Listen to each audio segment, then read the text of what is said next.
The different parts of nature have negative feelings in parallel to positive feelings in order to keep the balance. So how does nature deal with negative feelings? It uses them in order to bring ourselves back into balance.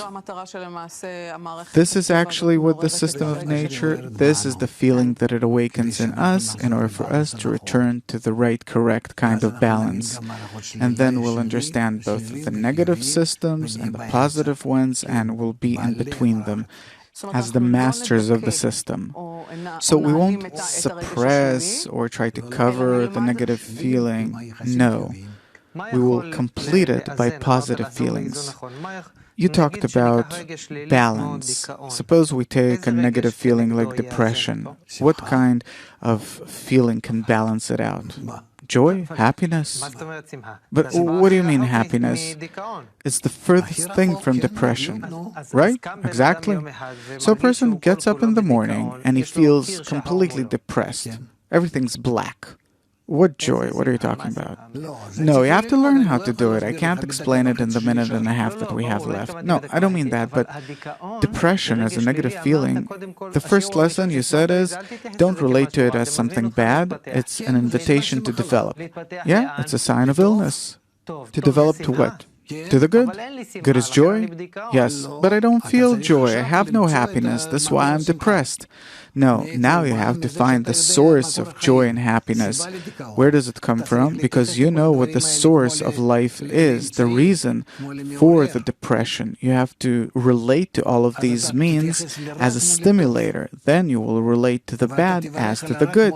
And you will thank for the bad as for the good. And you live in between the two because there can be no plus without minus. What's the difference between a person who starts feeling these negative emotions and studied this technology versus a person who didn't?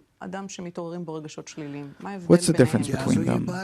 Because then he will be master of his state. He'll know what to do with it. He'll know how to deal with it. Nature awakens all of these feelings in us only in order for us to reach balance. In the future, negative feelings will keep awakening too. You bet. From day to day, it's only going to be worse, I promise. The world will cry and shout, and no remedy will help. If today you can get some pills, shots, something, nothing will help. Drugs won't help. Because nature will bring us to a state of complete and final depression. Why is it so cruel? In order for us to really reach the correct solution. So there's no choice. Okay, and the correct solution is what? The correct solution is that we need to want the good force for it to balance out the bad force in us, which is the reason for depression.